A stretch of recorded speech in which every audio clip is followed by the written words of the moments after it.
porque los chicos sepan que es un síntoma principal. Bueno, la experiencia de enseñar 40 años en la vida real me ha enseñado. Y siempre, claro, he enseñado semiología.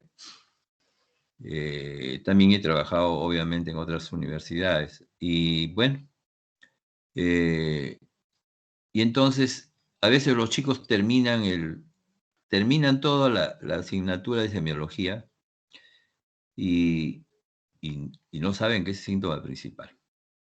A ver, yo los invito, alguno de ustedes, el que quiera, por supuesto, a definirme el síntoma principal. Pueden hacer la definición, si se equivocan, no importa, son alumnos, están aprendiendo. Yo les puedo aclarar ese punto. Doctor, ¿es el síntoma principal es por el cual acude a la consulta? ¿Correcto?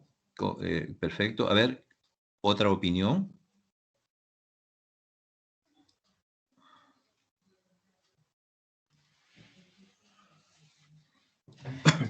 Otra opinión, por favor.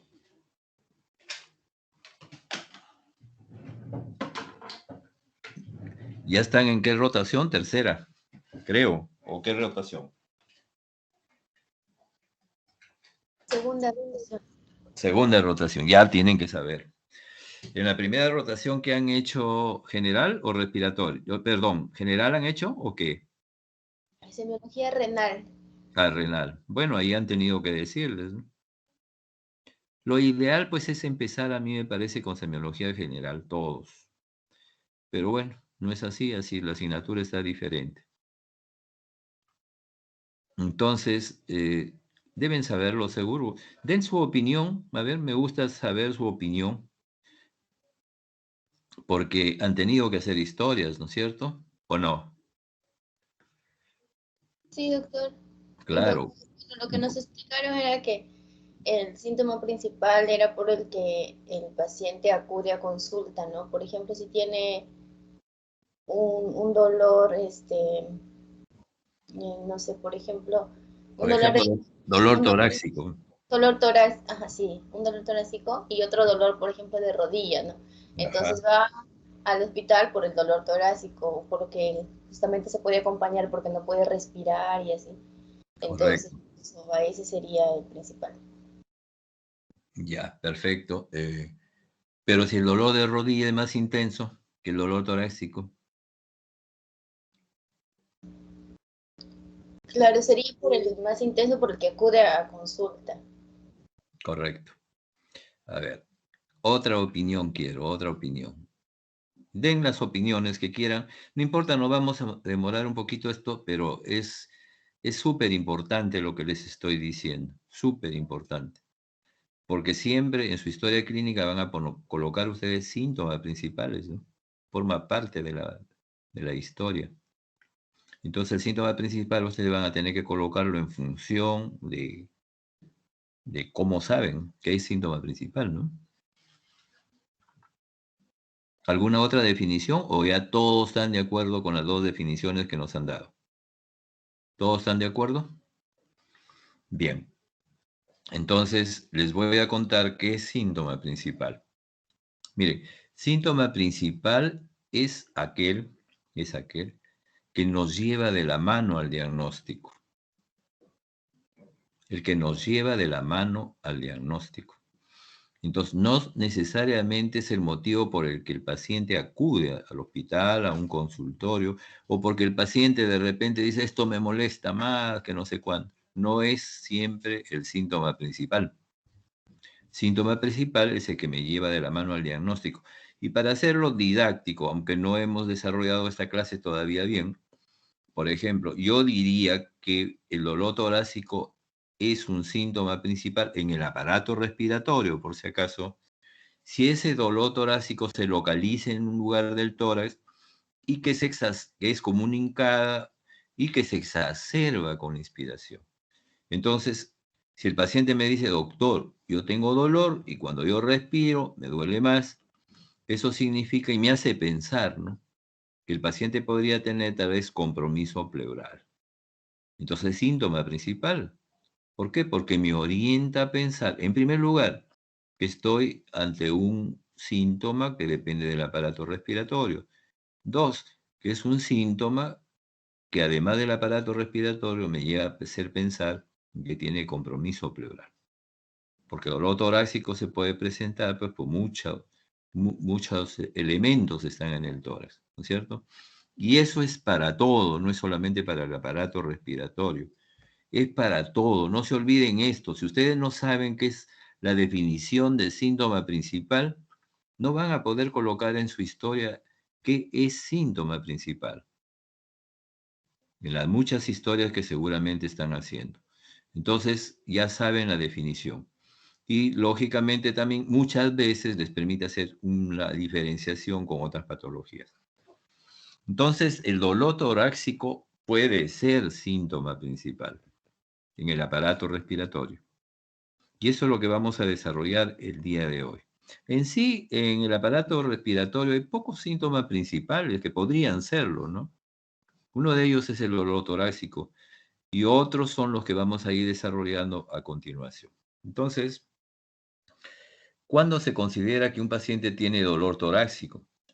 Se considera cuando se presenta entre el diafragma y la fosa supraclavicular, como dice la lámina. Y es causa frecuente de consulta médica. Y lógicamente, como dice ahí también, puede estar relacionado con afecciones leves y en otras ocasiones con procesos graves. Entonces, el dolor torácico es un síntoma valioso y hay que explorarlo, realizando una anamnesis minuciosa y donde se debe considerar todos esos datos que no solamente son para dolor torácico, sino son para dolor que puede estar en cualquier parte del cuerpo.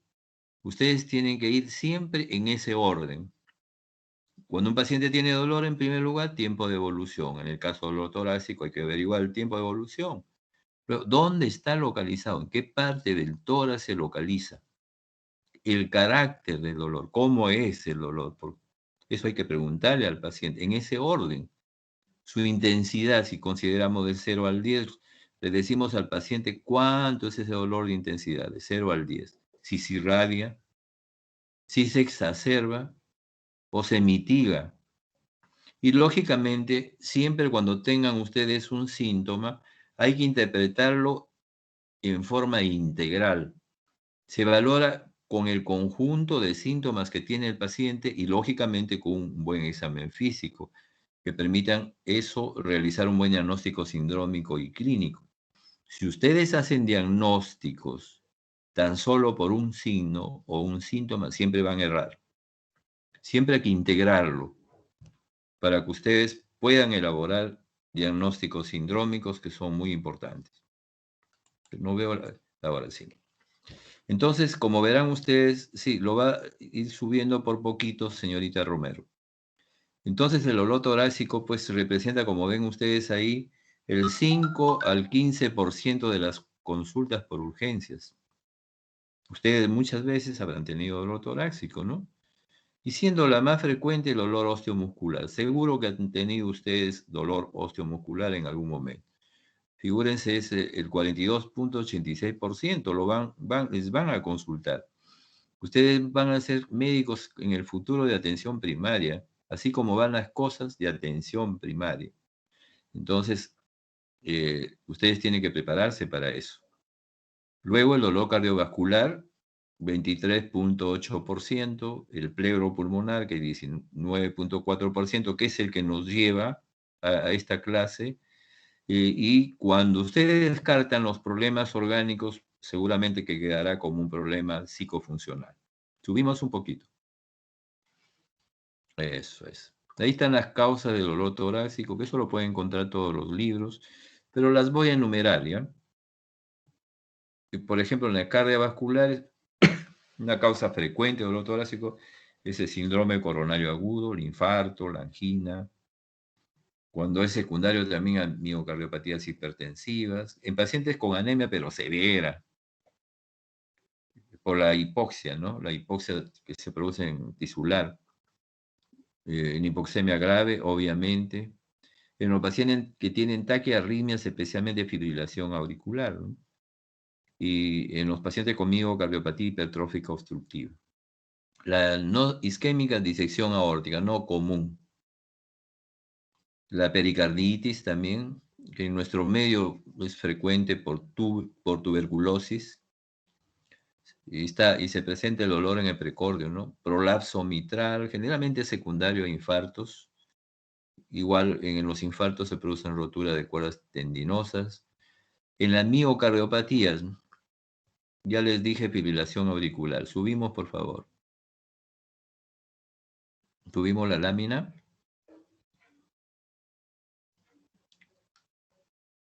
¿Se quedó? Sí lo subió, doctor. Dígame. Sí, ya subió la página. Ya, perfecto. Entonces estamos ahí. Ahora, las pleuropulmonares y mediastínicos. Esto es lo que corresponde al aparato respiratorio, ¿no? Miren, en el tromboembolismo pulmonar hay dolor pleural por infarto pulmonar, pero para que el tromboembolismo pulmonar produzca dolor es necesario que sea muy amplio y que comprometa pleura. O sea, tiene que ser amplio para que pueda comprometer pleura. Si no, no duele.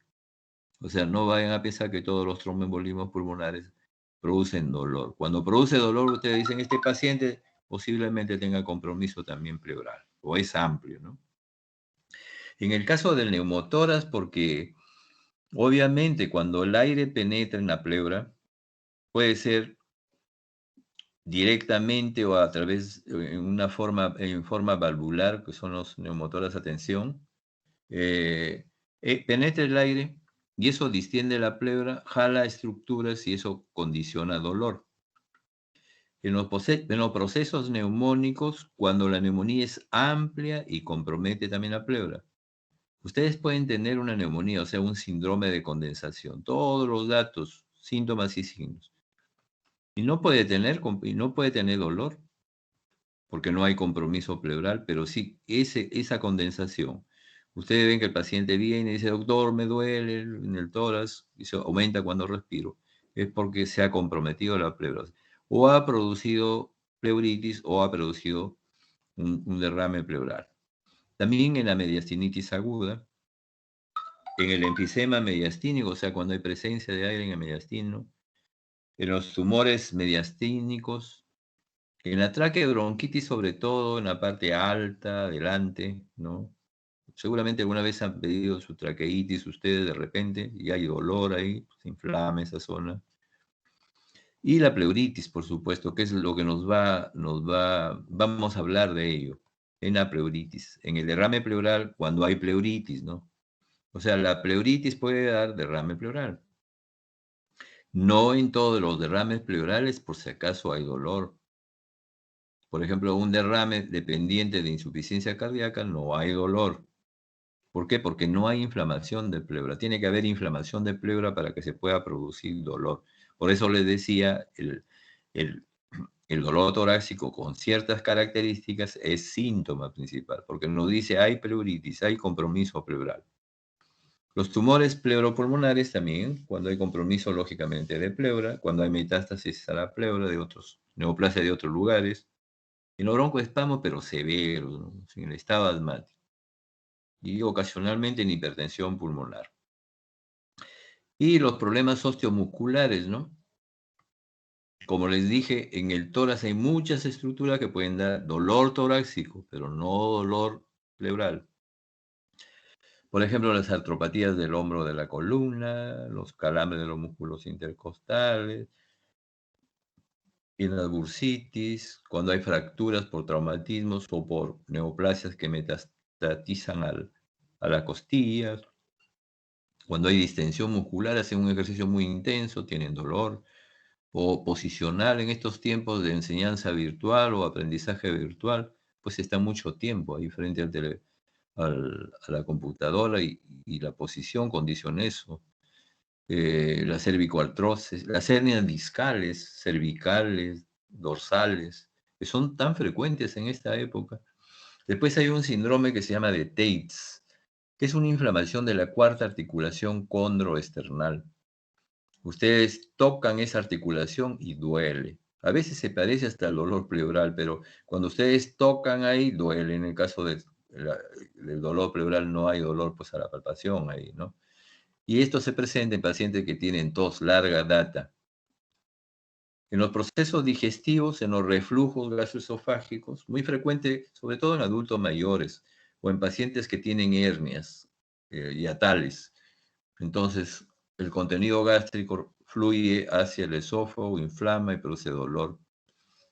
En el desgarro de Mallory-Weiss, después de vómitos muy intensos, entonces se desgarra la parte final del esófago y produce dolor. En los espasmos esofágicos también puede ocurrir, sobre todo en la parte alta, en las roturas esofágicas, ¿no? Por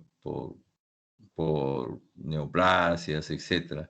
En la úlcera gastroduodenal también puede haber un dolor referido hacia el tórax. Igual en la distensión gástrica nos ha pasado muchas veces. O cuando el paciente tiene patología abdominal, ¿no? Colecistitis, con perforación, víscera hueca, en la pancreatitis, cuando hay compromiso de pleura, etc. Y cuando ustedes ya descartan, como les dije, las patologías que son orgánicas, quedan pues con estas patologías como depresión, ansiedad, que son tan frecuentes en estas épocas, sobre todo de la pandemia.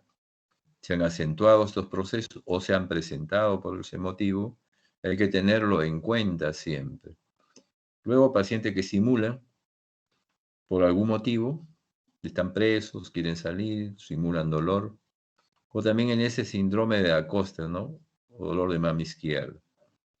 Otras patologías, patología de mama, neoplasias, también los tumores de la pared torácica, en el herpes, por virus, que son virus que afectan los nervios intercostales o nervios de cualquier parte del cuerpo, pero en este caso intercostales, que producen unas vesículas eritematosas que se localizan en grupo y que son muy dolorosas, muchas veces tremendamente dolorosas. Ya les dije del síndrome de Tates, ¿no? Entonces, ahora, como les comenté, es el dolor pleurítico, que es justamente motivo de la clase, ¿no? Y el dolor pleurítico es un síntoma principal, como ya les había dicho. Entonces, en el aparato respiratorio, como dice la lámina, hay terminaciones nerviosas sensitivas. En tráquea, pleura, parietal, mediastino, vasos sanguíneos, zonas peribronquiales, que pasan por las raíces dorsales, posteriores, y en la región superior del cono torácico. Toda la sensibilidad va por las fibras cervicales, que se proyectan de C7 a T12. Te llamo, Otto, estoy en una clase, te llamo dentro de una horita. ¿Ya? Entonces, esto es lo que quiero comentarles, que es tremendamente importante. El pulmón, los bronquiolos y la pleura visceral carecen de sensibilidad dolorosa. El pulmón recibe fundamentalmente inervación simpática y parasimpática. Lo que duele en sí es la pleura parietal. Ahí llegan generalmente los nervios intercostales que son mixtos y que llevan la sensibilidad. Y es lo que nos va a dar el dolor característico pleurítico, ¿no? Pero pueden haber ciertas modificaciones cuando hay compromiso de la pleura en determinados lugares. Por ejemplo, acá en la pleura que reviste la cúpula diafragmática, los estímulos pueden pasar a través del nervio frénico, y por eso que el dolor referido es en C3, C4. Y en su tercio posterior los estímulos van por los nervios D8, D12, ¿no? Entonces esas son variantes. Entonces, una lesión pulmonar es dolorosa, eso es lo que ya les dije, y es bueno que lo tengan presente. Cuando se extiende a la pleura parietal o diafragmática, que es menos frecuente, ¿no? Si alcanza la tráquea o grandes bronquios, sobre todo la tráquea, me parece. En caso de espasmo vascular, ya les dije, en la embolia, les comenté, tiene que ser muy amplia para que llegue a la pleura, ¿no? Y alcance la pleura parietal, por supuesto. También cuando hay cambios en la presión intrapulmonar e interpleural, o si hay desplazamiento de las estructuras torácicas, ¿no? Como por ejemplo en el neumotórax, ya le dije, sobre todo neumotórax Atención. Y cuando hay obstrucción masiva del bronquio, también en la atelectasia, porque en la atelectasia lo que se va a suceder es que se obstruye el bronquio. Al obstruirse el bronquio, el parénquima pulmonar que corresponde a ese bronquio, como que se colapsa. Al colapsarse, jala las estructuras al mismo lado de la lesión. Y eso produce dolor. ¿Ya? Eso es muy importante. Lógicamente en el derrame pleural, porque ya les dije, existe pleuritis. Entonces, ya les vuelvo a repetir, el dolor pleural aparece cuando en la pleura se siente una patología y tiene que producir pleuritis, que esa pleuritis inflama la pleura parietal y eso es lo que va a producir el dolor pleural. Pero en ciertas circunstancias, ya les dije, pueden haber alteraciones en otros lugares y pueden haber variantes, ¿no? No es muy común eso, ¿no? Entonces, por ejemplo, ahí ya les dije también en el vértice del pulmón que afecta el plexo braquial, entonces el dolor se va pues a la parte anterior, posterior del tórax, del brazo, etc. Y cuando hay compromiso de la pleura diafragmática, que también ya les comenté, por estar inervada por el frénico, las irradiaciones van al cuello, al hombro, las zonas cutáneas que corresponden a C3 y C5. El tercio posterior de la diafragma está relacionado con los intercostales. Entonces proyecta un dolor tóraco-abdominal. Lo que nos corresponde, pleuritis. El dolor se localiza en la región mamaria o submamaria, generalmente del lado comprometido. Es un dolor, como ya les dije, hay que describir las características del dolor. Primero, tiempo de evolución. 2, dónde se localiza. 3,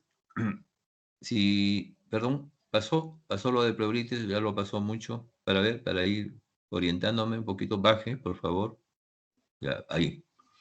Entonces, a ver, vamos en la pleuritis, ya.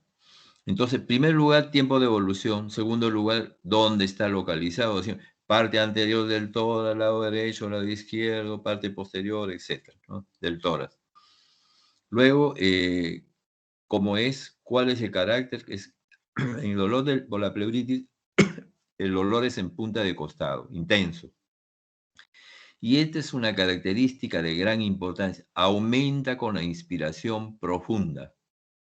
Aumenta con la inspiración profunda. Eso es importantísimo. Entonces, si un paciente viene así, ustedes dicen, este es nuestro síntoma principal. ¿Por qué? Porque este paciente posiblemente tenga compromiso pleural. Y ese dolor aumenta con la tos, puede aumentar con el estornudo y a veces con la risa y el bostazo. Y ese dolor va a disminuir cuando se instala el derrame. O sea, al instalarse el derrame disminuye. Y también puede disminuir en el decúbito lateral del lado comprometido. Entonces, esas son las características del dolor pleural. Por si acaso, estas variantes de disminución, sobre todo, a veces no se presentan. Pero les comento porque un 50% de pacientes lo pueden presentar. Luego, en la pleuritis mediastínica, el dolor es retroesternal y en el cuello. Ya hablamos de la inervación, no se exacerba con la tos ni con la inspiración. En la pleuritis diafragmática, más bien dijimos ya que el dolor era agudo y tóraco-abdominal, ¿no? Que se irradia al cuello y al hombro justamente por el tipo de inervación que recibe. También pueden haber pleuritis residuales. Esto es bueno tenerlo presente. Un paciente tuvo, por ejemplo, derrame pleural por TB. Y después de un tiempo viene, doctor, a mí me ha seguido doliendo, me suele doliendo, me ha reaparecido, etc. Y nosotros no sabemos cómo interpretar ese dolor. Entonces, el antecedente es importante. Hay pacientes que han tenido pleuritis residual y por las adherencias pueden tener un dolor localizado y sordo en alguna parte del tórax, en el lado, sobre todo, donde hubo derrame pleural. Luego, en el neumotórax, sobre todo les dije, pues, el neumotórax, atención, ¿no? El dolor es brusco, es intenso, tenebrante, como peso. Se puede irradiar al cuello, al hombro del mismo lado, a veces al epigastrio. Y hay un dato importantísimo, pues. el neumotórax se presenta de un momento a otro, brusco. O sea, el dolor es brusco, como se apunta ahí. Y siempre va acompañado de disnea. Se acompaña de disnea en el paciente. No se olviden. Es un dolor brusco que se acompaña de disnea. Gracias por colocarlo. Luego, el cáncer de pulmón.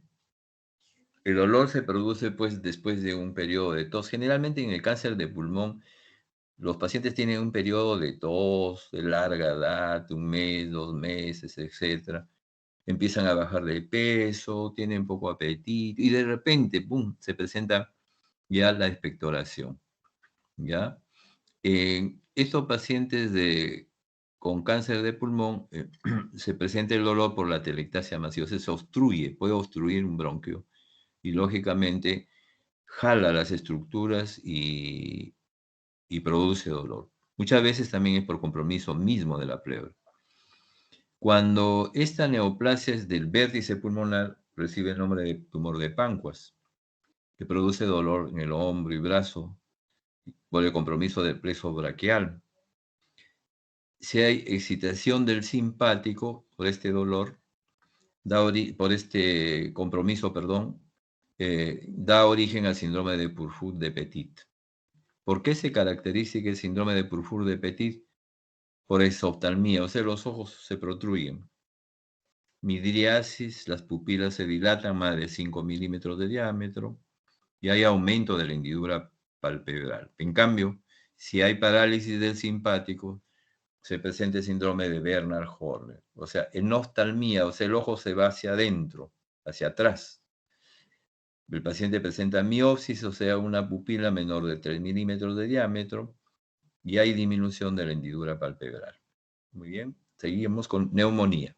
Ya les dije, el dolor también es punta de costados. Es un paciente que tiene un clásico cuadro de neumonía, de síndrome de condensación, tiene todos los signos de condensación en el examen físico, pero el paciente ha referido dolor en punta de costado. O sea, una neumonía donde el paciente refiere dolor en punta de costado, tiene compromiso pleural. O sea, ese paciente puede tener pleuritis, ese paciente puede tener, como ya les comenté, hasta derrame pleural, que es escasa proporción, pues se llaman los derrames paraneumónicos.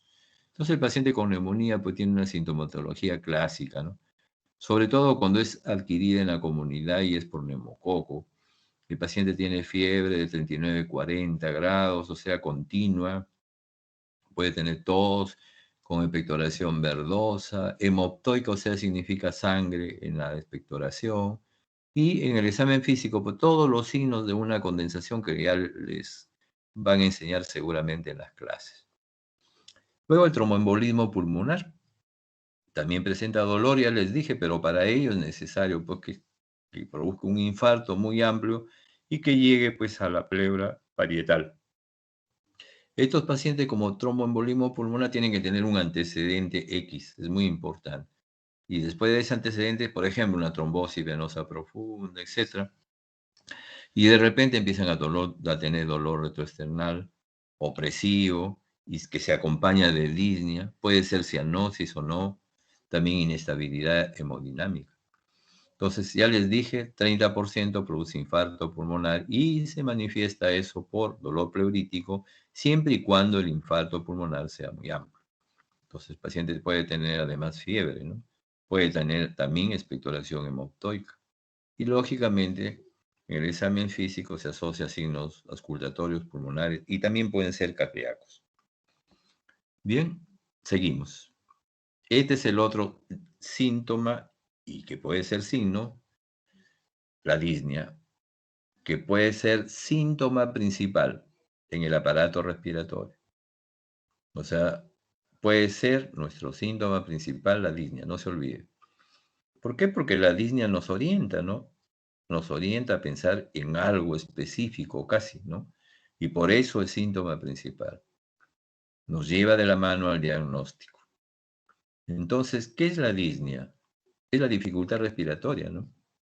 Y que se manifiesta por una sensación subjetiva de falta de aire. Bueno, en ese momento el paciente lo siente, lo manifiesta, por eso es síntoma. Y que este síntoma o esta sensación subjetiva se puede objetivar. Cuando ya se objetiva es un signo.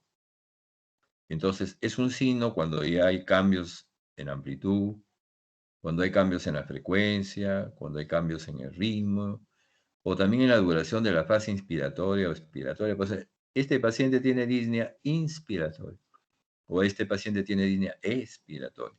Es importante porque nos delimita el nivel donde podría haber una alteración. Por ejemplo, una inspiratoria en la laringe puede ser, ¿no? ¿Cómo lo manifiesta el paciente?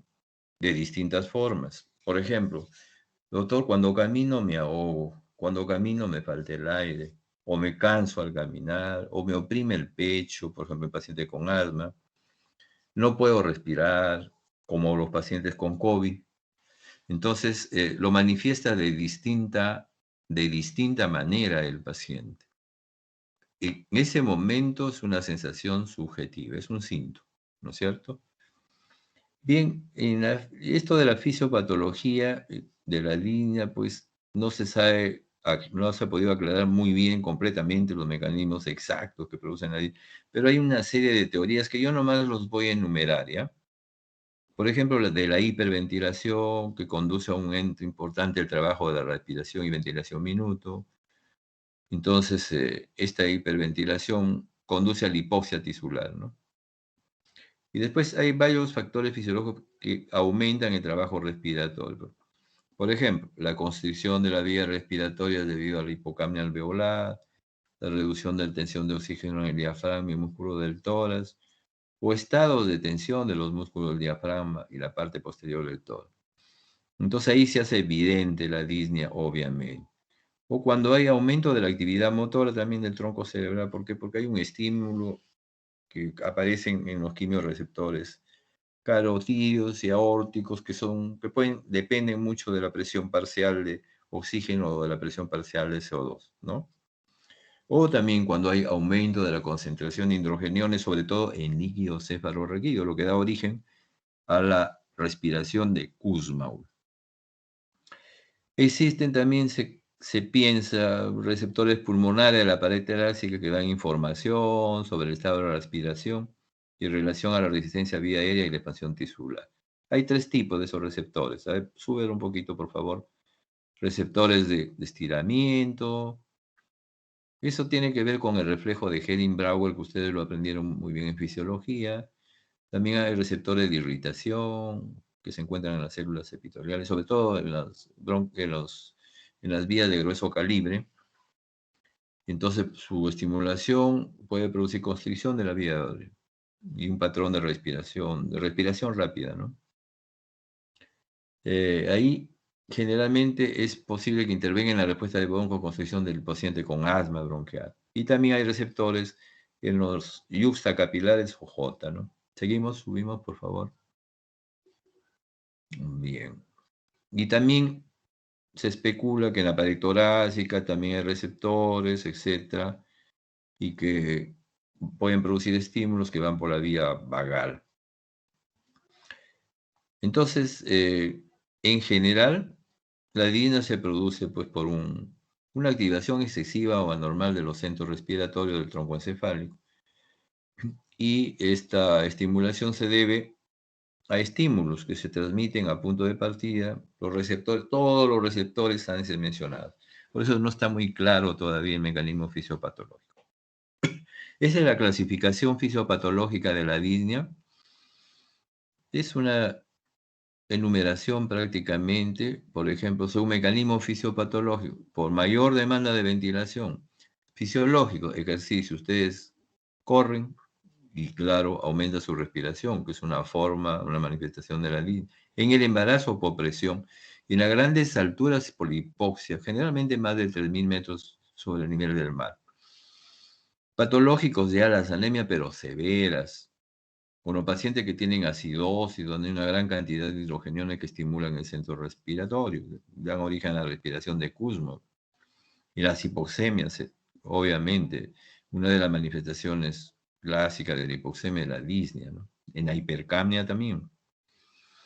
Luego, en alteraciones metabólicas, hipertiroidismo es por infiltración, sobre todo músculos respiratorios, ¿no?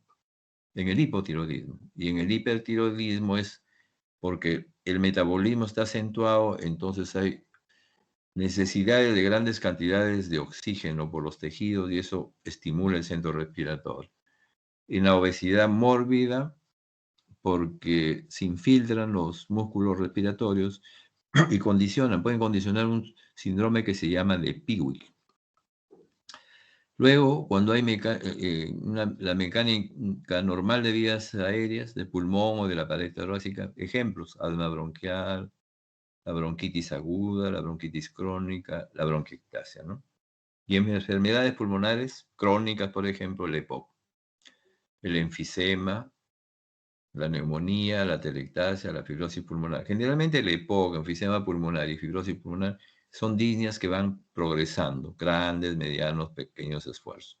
También en la neumoconiosis, en el edema pulmonar, en el tromboembolismo, ya dijimos, también dijimos en los tumores pulmonares, la fibrosis quística no común, en el distrés respiratorio adulto, que sí es frecuente. Ahora con el COVID se produce el distrés respiratorio adulto.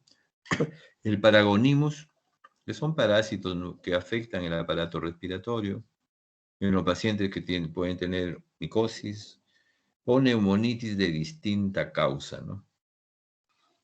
Ya dijimos enfermedades cardiovasculares hace un rato, insuficiencia cardíaca, en la enfermedad cardiocoronaria, en las cardiopatías congénitas, ductus, comunicación interauricular, interventricular o valvulares, enfermedades valvulares de la mitral, de la aorta, etcétera, que son las más frecuentes, ¿no? Inflamación de miocardio y pericardio, la miocarditis. Ahora el COVID, ¿no?, que está en vigencia, la miocarditis por COVID. La pericarditis muy frecuente por TB en nuestro medio.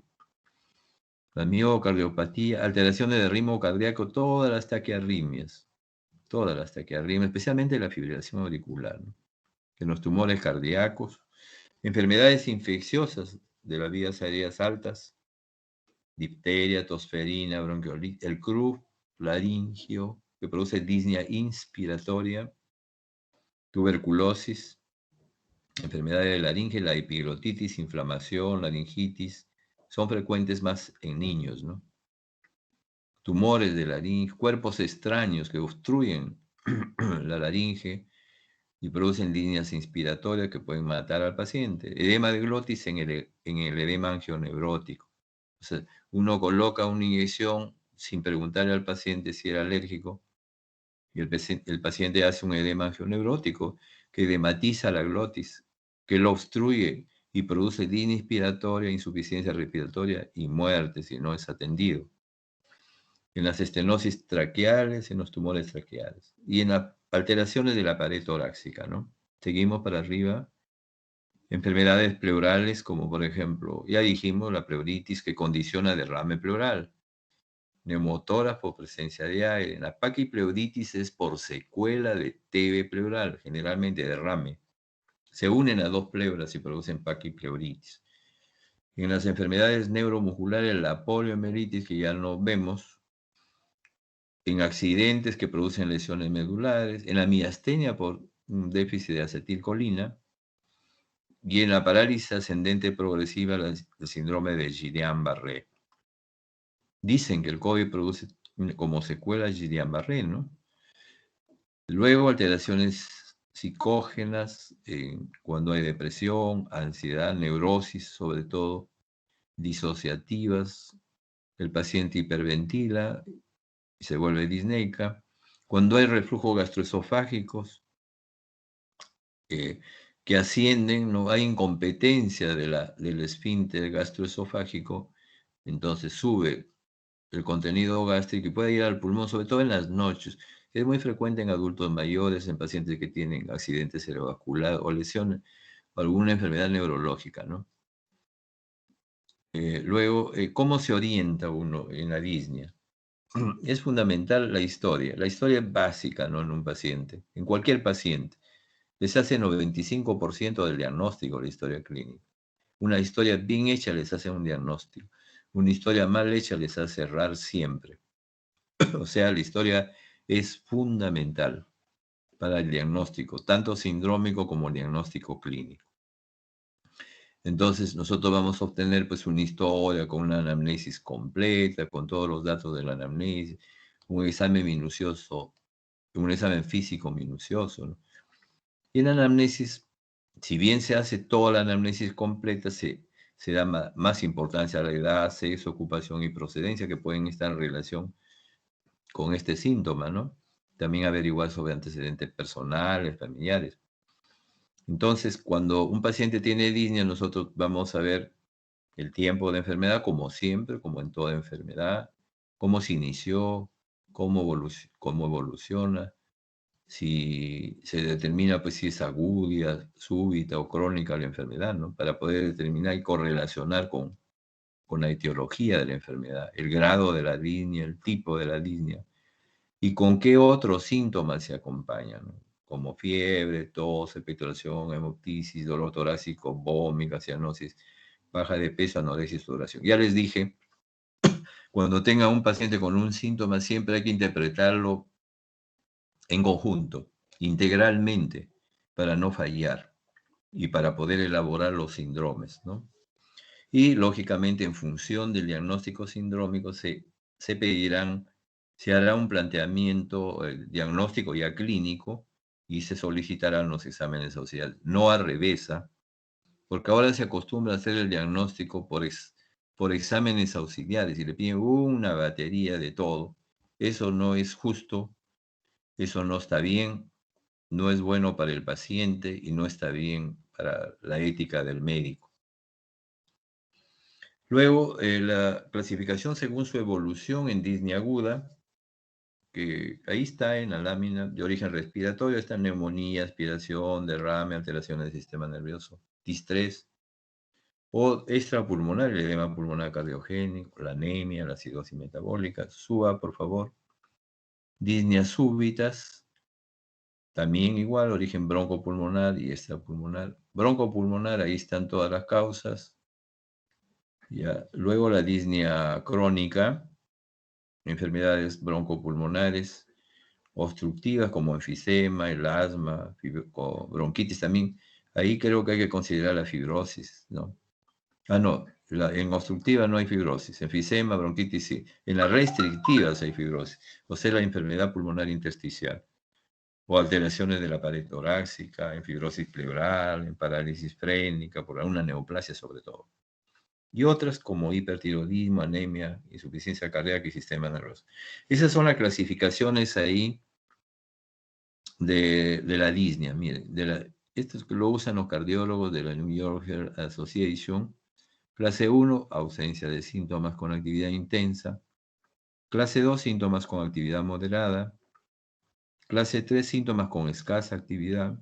Y clase 4, síntomas en reposo. Y esta es la otra de la clasificación que es usada por los neumólogos, ¿no? Entonces, grado 0 es la escala de MRC. 0, ausencia de disnea excepto al realizar ejercicio intenso. Grado 1, disnea al andar deprisa o al subir una cuesta poco pronunciada. Grado 2, incapacidad de mantener el paso de otras personas de la misma edad, caminando en llano debido a la dificultad respiratoria o tener que parar a descansar al andar en llano al propio paso. Grado 3, tener que parar a descansar al andar más de 100 metros o a los pocos minutos de andar en llano. Y grado 4, la disnea impide al paciente salir de casa o aparece con actividades como vestirse. O sea, cuando ustedes hacen su historia, pues ponen, bueno, disnea grado 4, pueden colocarla así, de acuerdo a esta clasificación, pero ya ustedes indagaron, pues, qué cosa significa disnea grado. Tienen ya la definición bien clara, ¿no es cierto? Luego, los tipos clínicos de disnea. La continua, es una característica del enfisema y fibrosis, o sea, grandes, medianos, pequeños esfuerzos, una característica de esas dos patologías. En cambio, el intermitente, por ejemplo, en el asma, ¡pum!, se expone al alergeno, broncoespasmo, y el paciente tiene accesos de disnea, ¿no? En el EPOC también, cuando es nocturna, ¿no?, que se precede de todo. En los reflujos gastroesofágicos, ya les dije, incompetencia del esfínter. Entonces, en las noches uno come demasiado, ¡boom!, retorna y se va hasta el pulmón. Hasta puede producir neumonitis, ¿no? Entonces se acompaña de tos. Ya dije hernias hiatales y incompetencia del esfínter esofágico, ¿no? Muy frecuente en adultos mayores también. Luego la disnea paroxística nocturna, que es una forma de disnea que se presenta en los pacientes con insuficiencia cardíaca izquierda. No se olviden, es un dato bien importante. Cuando ustedes encuentran disnea paroxística nocturna, dicen, este paciente, lógicamente van a asociar a otros datos. Este paciente posiblemente tiene insuficiencia cardíaca izquierda. Es la línea que se presenta 2 a 3 horas después de que el paciente se ha colocado en decúbito dorsal. Y el paciente se incorpora bruscamente. Y se produce por congestión pasiva del pulmón, con edema intersticial. Y se debe que haya un lento retorno venoso cuando el paciente se coloca en decúbito dorsal. Ya les dije, insuficiencia cardíaca izquierda. Luego, disnea de reposo que se presenta en insuficiencia cardíaca congestiva, ¿no? Obliga al paciente pues a semisentarse. Las disneas de esfuerzo que se presentan con la actividad, pues EPOC, insuficiencia cardíaca, enfisema, enfermedad pulmonar intersticial, ¿no? Esos pacientes cuando hacen esfuerzos tienen más disnea. Luego, la disnea de cúbito, que está mal puesto ahí, disculpen, u ortopnea. El paciente al colocarse en el decúbito dorsal se ve obligado, pues a los pocos minutos, a sentarse o estar de pie. Es un signo de falla ventricular izquierda, ¿no? Luego la disnea en decúbito lateral o trepopnea.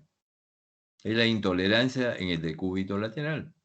Casi siempre izquierdo y ocurren los derrames contralaterales. Importante, la trepopnea. Luego la disnea en posición vertical o platimnea, ¿no?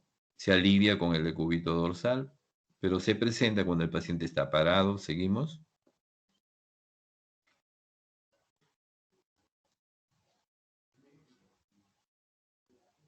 También se manifiesta la disnea, ya les dije, se puede objetivar, ¿no? ¿Cuándo? Cuando aumenta la frecuencia. Normalmente 16 a 20, algunos ponen 14 a 20, ¿no? Entonces, cuando hay bradimnia, pues una forma de disnea, ¿no? Disminuye la frecuencia en el asma, en el enfisema, en hipertensión endocraniana, por meningitis, tumores, por intoxicaciones por morfina. Y taquimnia es el aumento de la frecuencia junto con apolimnia, aumento de la frecuencia, pero con disminución de la amplitud en el caso de la taquimnia, ¿ya? Se presenta en enfermedades broncopulmonares, fiebre, anemia. También por aumento de la profundidad de la respiración, por ejemplo, en la Kussmaul, donde hay una inspiración profunda seguida de una expiración cortita, que dicen, propio de la acidosis. O sea, cuando hay Kussmaul, uno supone que hay acidosis. Pero cuando hay acidosis, no necesariamente hay Kussmaul, porque Kussmaul depende de la presencia de gran cantidad de hidrogeniones en el líquido cefalorraquídeo, que estimulan el centro respiratorio. También puede estar aumentado en el tromboembolismo pulmonar, ¿no? O en el síndrome de hiperventilación. Luego, cambios de ritmo son también formas de disnea. La respiración de Cheyne-Stokes, Biot, apneústica, la respiración central, etcétera, estertorosa, a ver si lo revisan en sus libros. Luego, ya les dije, pues cuando las disneas pueden ser inspiratorias o expiratorias, ¿no? Que nos determina altura de lesión. Por ejemplo, las expiratorias, el asma. Hay broncoespasmo porque se inflama el bronquio, produce broncoespasmo, edema de la mucosa, gran cantidad de mocofilante, obstruyen. Y eso trae como consecuencia una disnea expiratoria. El aire penetra, pero el paciente tiene dificultad para botar ese aire. Bota todo el aire, pero aumenta el tiempo, mejor dicho. Y en el enfisema, en que se destruye el parénquima, pierde su elasticidad. Entonces penetra el aire, pero el paciente tiene dificultad para eliminar ese aire. O sea, una pequeña cantidad del aire queda en el pulmón. Por eso que estos pacientes paran en inspiración permanente casi, o sea, como si estuvieran inspirando, ¿no? Luego las líneas inspiratorias, ¿no? Que se producen generalmente en los procesos altos de bifurcación de la tráquea hacia arriba. Nos permite por eso delimitar altura. O sea, patología de laringe, patología de tráquea, grandes bronquios, Cuerpo extraño, ya les comenté, cuando el paciente tiene edema angioneurótico. Seguimos, por favor. Es otro síntoma principal la disfonía. Entonces, ¿cuándo se presenta disfonía en un paciente? Cuando hay un trastorno cualitativo o cuantitativo de la fonación, que se conoce como ronquera, ¿no? Y después el paciente puede tener afonía cuando pierde la voz. De repente alguno de ustedes tuvo alguna vez un problema viral que afectó la laringe y perdieron la voz, que se fue recuperando con el tratamiento, ¿no? Las causas de la disfonía pueden ser orgánicas, ¿no? Porque hay lesiones de los tejidos laringeos. Por ejemplo, inflamatorios, los procesos catarrales, como les acabo de decir, la rubiola, la difteria, que no es tan frecuente, la escarlatina, ¿no? Frecuentes son estas patologías en infancia. También se puede presentar por tuberculosis. Y hay que tener presente un paciente por tuberculosis cuando tiene la disfonía por lo menos un mes y el paciente ha estado tosiendo frecuentemente, ha tenido contactos, ¿no?, con personas que han tenido tuberculosis. Para que se presente patología tuberculosa en la laringe es necesario que siempre haya un foco primario en el pulmón. Luego, pacientes con cuerpos extraños, ¿no? Los niños, es muy frecuente esto, penetran algo en la laringe, se queda y produce disfonía. En los procesos endocrinos, en el bocio, el hipotiroidismo es una característica, ¿no? Ustedes saben que el hipotiroidismo es frecuente en mujeres, más frecuente. Y en estas pacientes cambian de voz, se hace una voz ronca como si fuera de hombre. En alteraciones químicas raras, en la pericarditis con derrame, no común, traumatismos también. En los tumores laringeos, sí, nódulos, pacientes que son cantantes, que cantan, llegan a tener nódulos en las cuerdas vocales. Se pueden operar ahora muy bien. Cuando hay pólipos benignos, cuando hay cáncer laríngeo también. Los pacientes que son fumadores y que empiezan a tener disfonía, pues hay que mandarlos al otorrino para un estudio endoscópico de la laringe y con biopsia. Y también cuando hay lesiones de los nervios que inervan cuerdas vocales, parálisis de los nervios recurrentes, forma parte del síndrome mediastínico, muchos pacientes que les van a hacer seguro en una clase. Entonces pueden ser afectados ambos nervios, ¿no? Aunque con más frecuencia el izquierdo tiene más recorrido, pues, ¿no? Entonces esos son los que se afectan más. Entonces, cuando la voz se inhibe unilateralmente y la tos vuelven veladas de carácter bitonal, ¿no?, cuando la inhibición es unilateral. Seguimos, por favor. Ese es el otro síntoma y signo, ¿no? Porque síntoma es si el paciente dice, doctor, me hago a su lado, ¿no? Y signo cuando uno lo ve, generalmente uno lo ve la cianosis. Y es otro síntoma o signo principal. Entonces, ¿qué es cianosis? Es la corrosión azulada de piel y mucosas. ¿Por qué? Porque no se oxigena bien los tejidos. Entonces, en la fisiopatología es necesario que haya una concentración absoluta, por si acaso, de hemoglobina reducida o de desoxigenada, mayor de 5 gramos por decilitro. Es necesario que haya más de 5 gramos. Un paciente que tiene menos no puede tener cianosis, ¿no? Avanzamos, por favor. Seguimos. Entonces, en la semiología, miren, la cianosis se debe buscar siempre en zonas de piel. Las zonas de piel, buscarlas más finas, porque ahí se ve mejor y está más vascularizada. Ejemplo, labios, lóbulos de oreja, los pómulos, en las mejillas, en la nariz, en la lengua, en las extremidades distales de los dedos, también en los lechos unguiales. Y eso debe hacerse con una buena luz natural en lo posible. Nunca con artificial, no se ve muy bien. Entonces, ¿cómo se clasifica la cianosis central? La cianosis central, ustedes van a ir a ver al paciente y lo buscan y tiene cianosis de la piel, tiene cianosis en la mucosa de la boca y debajo de la lengua.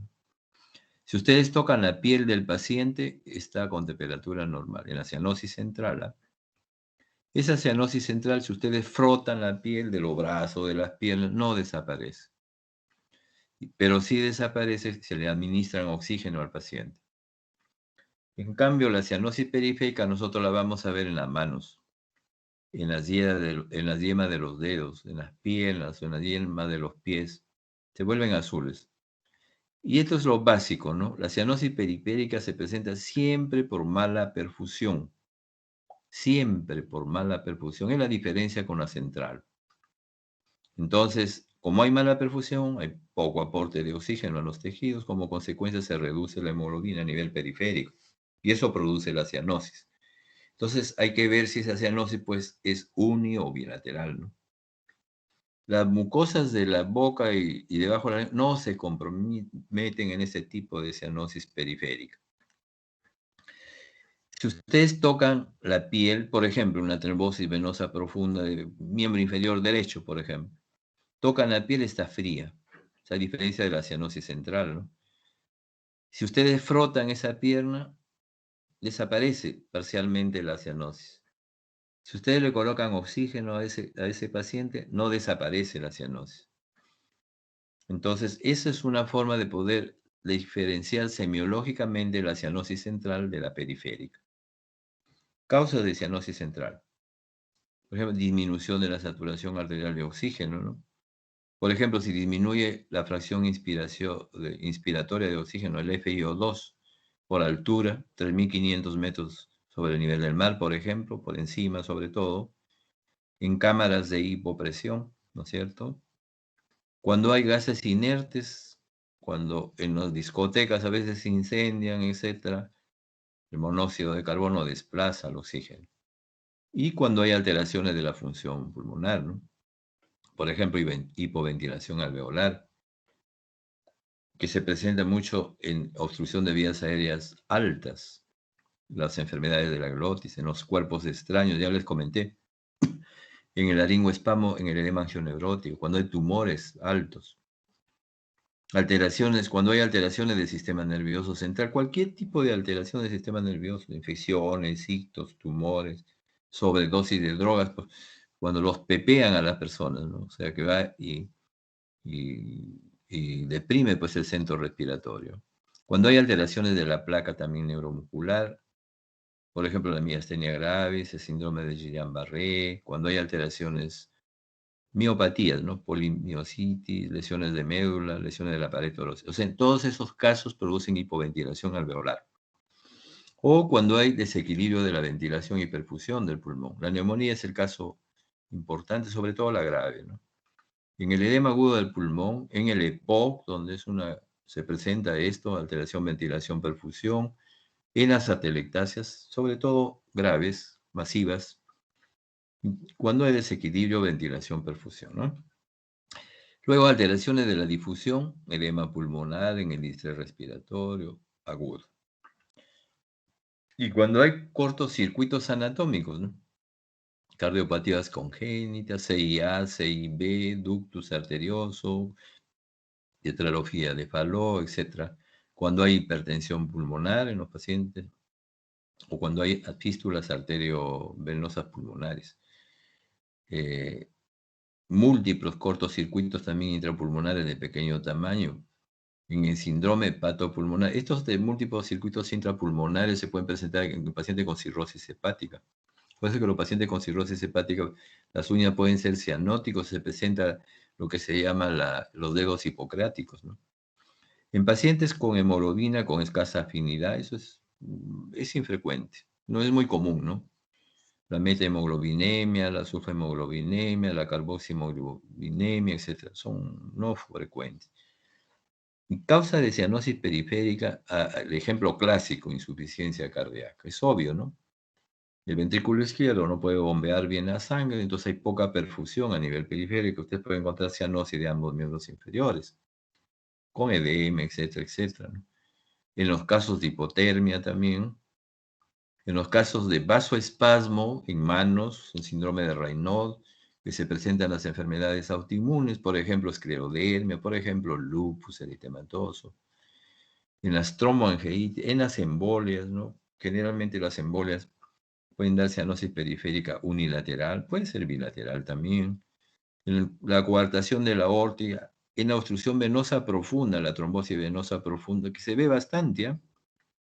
Por ejemplo, en pacientes que tienen insuficiencia venosa o varices en miembros inferiores, que permanecen mucho tiempo echados. Viajan de repente 22 horas, 23, 24 horas en avión, cuando se despiertan están con, con trombosis venosa profunda, que puede dar origen a embolia pulmonar. Generalmente estas son unilaterales, ¿no? Y también se asocia mucho a neoplasias, ¿no?, del aparato digestivo. También hay idiopáticas.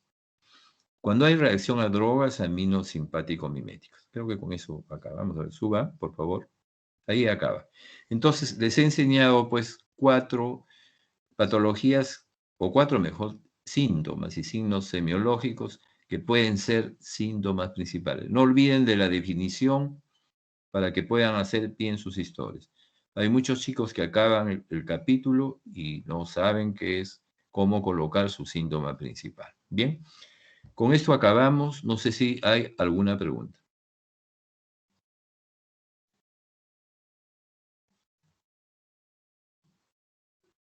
Bien, jóvenes, entonces me despido hasta la próxima, hasta una próxima oportunidad.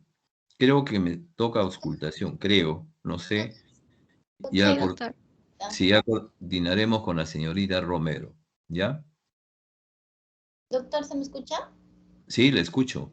Solo una pregunta. Dígame usted. De hacer la observación al paciente, ¿se puede diferenciar entre una disnea inspiratoria y una disnea expiratoria? Sí, ¿Me podría explicar cómo, por favor, profesor? sí, por supuesto. Gracias. Disnea inspiratoria. El paciente está respirando, pero el tiempo inspiratorio es más amplio. O sea, se amplía, ¿no? Más que la expiración.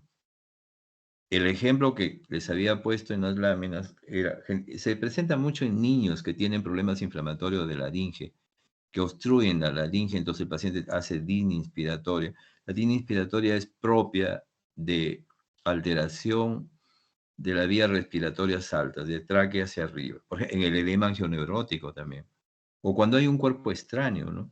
Por ejemplo, empiezo a comer, como dice, tremendos bocados uno, y ¡pum!, de repente uno de los bocados se quedan por ahí, obstruyen. Eso lo puede matar a uno. Muchos han muerto, ¿sí?, si no los han atendido rápidamente. Y a ellos hacen disnea inspiratoria e insuficiencia respiratoria aguda. En cambio, en las líneas expiratorias, usted lo observa al paciente y va a ver que el tiempo expiratorio se prolonga bastante. Por ejemplo, en el asma, no sé si alguno de ustedes sufre de asma o son hiperreactivos bronquiales. Bueno, el paciente amplía su tiempo expiratorio. Es muy característico. ¿Por qué? Porque, lógico, en el paciente con asma hay obstrucción, ¿no?, de la vía respiratoria, por el mecanismo fisiopatológico que ya les comenté. Entonces el paciente hace penetrar el aire, pero para eliminar esa misma cantidad de aire tiene que ampliar el tiempo expiratorio porque hay una obstrucción. O en el caso, como ya les dije también, que es muy didáctico ese ejemplo, el enfisema pulmonar, ¿no? ¿Está bien? ¿Está claro? Sí, sí, gracias, doctor. Muy bien. Muy bien, entonces me despido. Será hasta la próxima oportunidad, ¿ya? Muy buenas noches, chicos. Gracias, doctor. Buenas noches. Suerte. Gracias, doctor. Hasta luego.